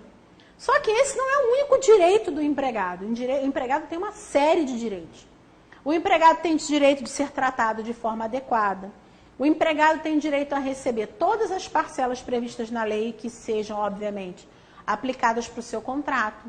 O empregado tem direito de ter um ambiente de trabalho saudável e por aí vai.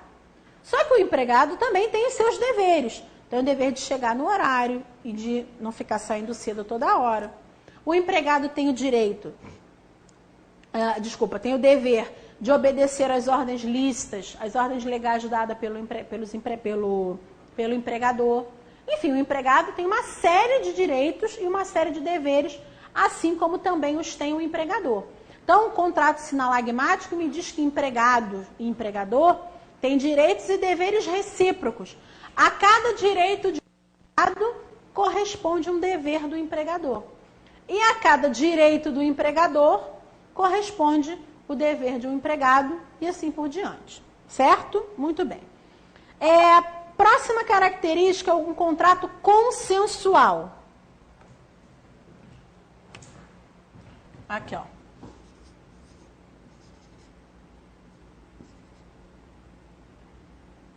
Um contrato consensual. Isso quer dizer o seguinte, que o que basta para a existência do contrato é o quê? A livre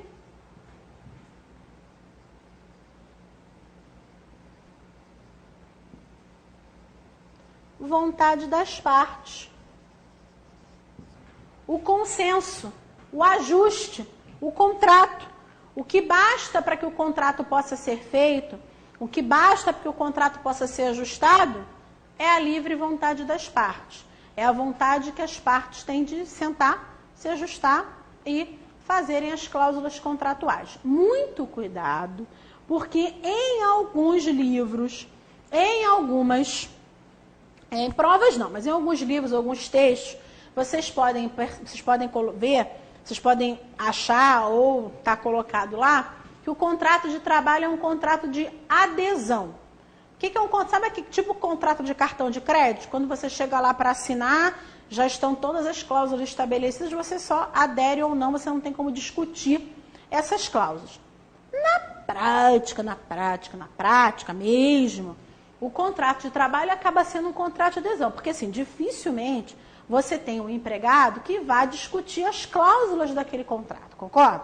Ele vai chegar lá e o empregador vai falar assim, meu filho, o que tem para você é isso aqui, se você aceitar, muito bem, senão o próximo vai aceitar. Mas a prática pode ser assim, mas nesse caso, o que cai na prova não é a prática. O que cai na prova é essa teoria aqui, tá? Então, muito cuidado para vocês não darem uma escorregada aí. Então, o contrato é consensual, que leva em consideração a vontade das partes, tá? Próxima característica, que é um contrato celebrado intuito personae. Isso aqui a gente já viu, né? Aqui é um contrato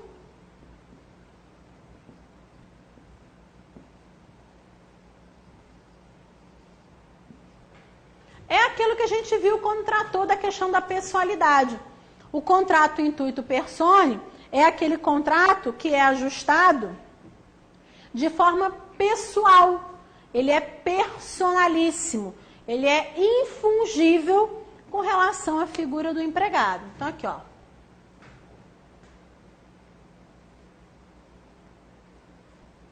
Personalíssimo.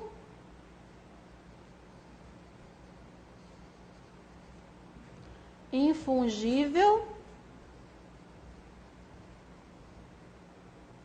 Pessoal com relação à figura do empregado. Gente, tem uma mosca aqui, ela não morreu do ano passado para esse. Japonês não adiantou nada, é só comigo quando o Luiz Gustavo vem aqui, não é? Ele então que estava de manhã e eu de tarde, parece que a gente não toma banho, porque ela está sempre aqui, gente. Tomo banho, sou cheirosinha, né? Limpinha. É uma mosca que só vem aqui quando estamos eu e o Luiz Gustavo aqui, uma coisa impressionante. Irrita, porque ela fica me perseguindo, agora está em cima do negócio d'água. Nojenta, enfim, gigante. Personalíssimo ou infungível com relação à pessoa do empregado, que foi o que a gente viu da impossibilidade de troca, de alteração ou de substituição do empregado no curso do contrato, tá? Próxima característica, ele quer um contrato de trato sucessivo.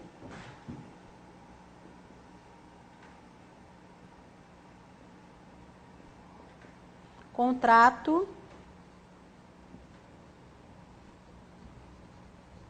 de trato sucessivo. Um contrato de trato sucessivo quer dizer o seguinte, que as principais obrigações do contrato se sucedem no tempo. Tem uma outra definição que é até melhor do que essa, ou seja, melhor do que essa de que as obrigações contratuais se sucedem no tempo, é que a relação de trabalho é uma relação de débito permanente. As obrigações se sucedem no tempo. Ou seja, à medida que o contrato vai passando, à medida que o contrato vai existindo, ou à medida que o dia a dia do contrato vai passando, vai existindo, as obrigações elas vão se sucedendo. Dia após dia, empregados e empregadores têm obrigações derivadas do contrato de trabalho. Há sempre alguém em débito, ou seja, é uma relação de débito permanente. Seja o empregado, seja o empregador, permanentemente um vai estar em débito para com o outro. Justamente porque as obrigações, dia após dia, mês após mês, vão se sucedendo, tá? Sexta característica é um contrato de atividade.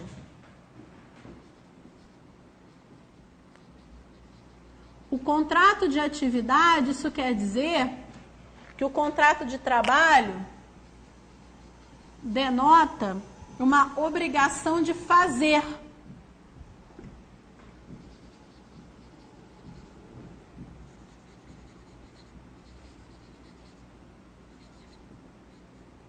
Uma obrigação de fazer. Por parte de quem? Por parte do empregado. E essa ideia leva em consideração, inclusive foi ótimo. Inclusive, uma outra característica, vou até botar aqui porque elas se complementam. Isso quer dizer que ele é um contrato complexo. Ou seja, ao contrato de trabalho vêm agregados outros contratos. Então, assim, é um contrato de atividade porque ele é um contrato que denota uma obrigação de fazer. Qual é a obrigação de fazer? Obrigação de prestar serviços. Obrigação que o empregado tem de realizar o seu trabalho. Obrigação que o empregador também tem de dar atividade para o seu empregado. Obrigação que o empregador tem de dar ao empregado o que fazer. Dar trabalho ao empregado para que o empregado possa prestar o seu serviço. E junto com essa prestação de serviços, junto com esse fazer, junto com essa obrigação de trabalhar, vem a ideia do contrato complexo. Por quê? Porque junto com o contrato de trabalho, vem agregados outros contratos. Pode ser um contrato de uso, pode ser um contrato de comodato, pode ser um contrato de aluguel. Imagina o seguinte, eu trabalho e a minha empresa me dá em comodato, que é o chamado aluguel sem pagamento, um notebook. Ele fala, Aline, você vai usar esse notebook enquanto você estiver trabalhando aqui. Quando você não acabar de trabalhar, você me devolve. Eu tenho um contrato de uso, que é o chamado contrato de comodato, ou uso, enfim, daquele notebook. Não deixa de ser um contrato o quê? Que vem agregado ao contrato principal, que é o contrato de trabalho. A maior ideia que eu quero que vocês tenham disso aqui é que esses contratos agregados automaticamente se encerram com a extinção do contrato de trabalho. Ou seja, o contrato de trabalho é o principal. O contrato de trabalho é o mais importante. Uma vez extinto o contrato de trabalho, todos os contratos agregados, todos os contratos acessórios automaticamente se extinguem. Por isso, se o meu contrato de trabalho se encerrar com a minha empresa, o meu contrato de comodato do computador, de uso do computador, também vai se encerrar, motivo pelo qual eu vou ter que devolver, tá? Então, contrato de atividade e contrato complexo. Os dois últimos, eu tenho aqui um contrato oneroso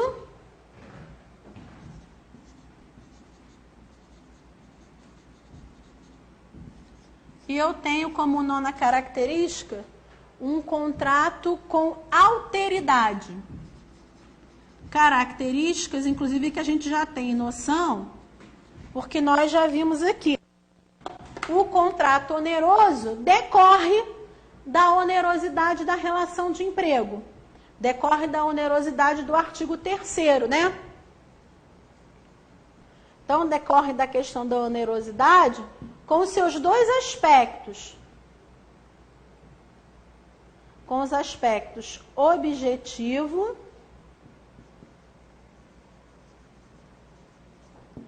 e subjetivo que nós já vimos aqui, que são aqueles previstos no artigo 3º da CLT.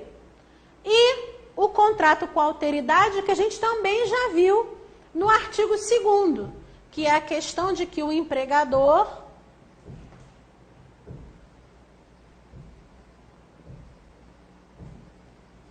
é aquele que assume os riscos do negócio. Então, essas são as duas últimas características. Claro que a depender do livro que vocês possam ler ou de algum texto que vocês possam ver, vocês vão poder encontrar outras características que não estão aqui, ou essas características, algumas podem não estar no livro. Eu volto a dizer, eu gosto de trazer assim, porque essas são aquelas que caem na prova que vocês vão fazer. Normalmente eu adequo dessa forma, certo? Vamos às perguntas, só para vocês poderem saber. Na próxima aula, que se não me engano, é no dia 23, domingão, ao vivo. Se não me engano, dia 23, nós vamos estudar, que a gente gosta de estudar antes, né? Modalidades de contrato de trabalho, alteração do contrato, interrupção e suspensão, talvez rescisão, não sei. Então, modalidades de contrato, alteração do contrato, interrupção e suspensão e talvez rescisão. Deixa eu ver, de segunda-feira, eu já passei um roteiro de todas as aulas que eu vou dar para vocês, para o pessoal do pedagógico. Eu espero que eles já tenham colocado no site. Se não, cobrem, porque eu já mandei para eles desde segunda-feira, tá? Vamos ver as perguntas aqui. Vou me sentar. Aproveitar, né? Ai, ai, ai. Vamos ver. Deixa eu só ver o nome da primeira, que eu não estou vendo. Sobe um pouquinho. Isso. Sandra de Campo Grande. Aline, desejo a você um excelente 2011. Adoro suas aulas. Saiba que admiro o seu trabalho e a motivação que você faz aos seus alunos. Ser educador é um dom e tenha certeza que você possui. Ai, adorei. Já pagou o sábado de tarde que eu vim aqui. É isso que paga. Ó, tem duas coisas que pagam os sábados e os domingos. Além, eu estou falando assim, fora do que eu recebo. Tem coisas que pagam muito mais do que o dinheiro. Então, é isso que eu acho que é o melhor que o aluno pode me dar, a retribuição de que eu estou no caminho certo para dar aula. E quando os alunos me mandam e-mail ou me mandam recado no Facebook, recado no Orkut, de que passaram no concurso. E sim, então, gente, não tem coisa melhor para o professor do que saber que o aluno passou no concurso e atingiu o objetivo. Isso, graças a Deus, eu tenho um retorno muito bom. Vocês, até quem não é meu, ainda não é meu aluno, começou a ser meu aluno agora, coisa mais fácil de me achar nos meios eletrônicos. Ó, Aline Leporá, vocês vão me achar no Orkut, vocês vão me achar no Facebook, vão me achar no Twitter, ou seja, vocês vão me achar em tudo quanto é lugar. No Twitter é @Leporassi, não, só tem eu. E a Aline Leporassi também com esse sobrenome não é muito difícil. Então, no Facebook, no Orkut, é o caminho que vocês podem me encontrar, para vocês me passarem as impressões da aula, enfim, para a gente ter uma troca, até porque com alunos que moram longe, Mato Grosso do Sul, o Diego, que é de Imbituba, no Santa Catarina, que é outra pergunta, isso que é difícil. Né? Então, se vocês me encontrarem na rua, em algum lugar, às vezes eu estou viajando, vocês vêm para o Rio, me chamem. Porque às vezes eu fico vendo uma pessoa assim me olhando. Falei assim, meu Deus, o que essa pessoa está me olhando? Eu já falei, minha mãe até fala, Aline, deve ser seu aluno. Aí normalmente vem falar, porque eu não conheço. Vocês é que me conhecem, venham falar, porque eu vou, converso, é ótimo, adoro encontrar aluno de fora. Obrigada, Sandra, um beijo para você. Diego de Imbituba, em Santa Catarina. Aline, tenho algumas dúvidas com relação ao regulamento de empresa. Pode o empregador que tem um regulamento resolver revogá-lo e criar um outro regulamento com outros direitos e obrigações para os seus empregados? Pode. Inclusive, é o que a gente tem na súmula, a mesma súmula 51. Sérgio, põe na súmula 51 para mim, por favor, que eu vou ler para eles. Eu acho que, se não me engano, está no inciso 2º.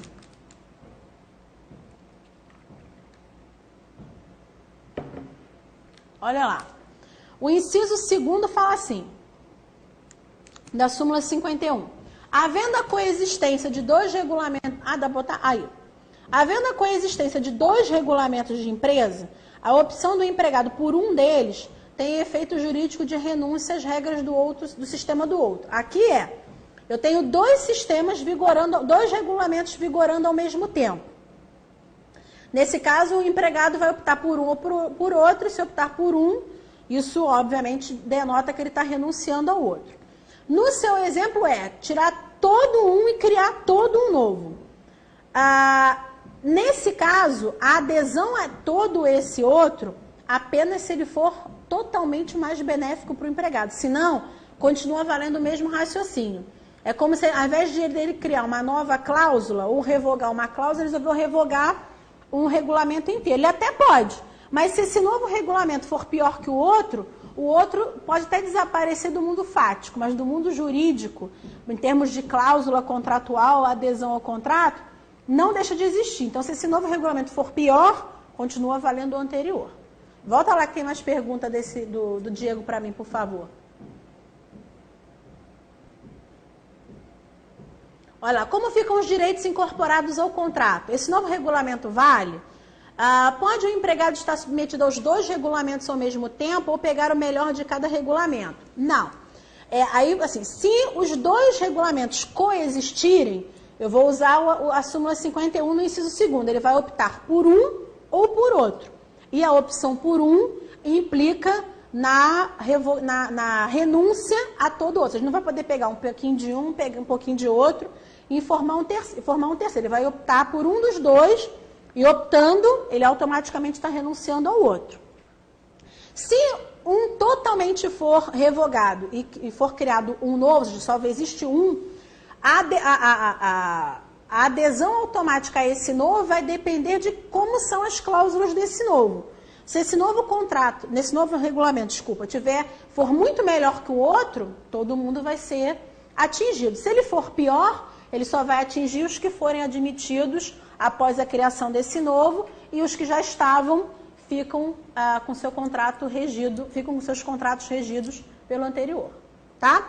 Só, queridos, espero que vocês tenham gostado. Excelente finzinho de sábado para vocês. Descansem um pouco, eu sei que vocês devem ter aula amanhã. E eu espero vocês na próxima aula, tá certo? Um beijo, até a próxima.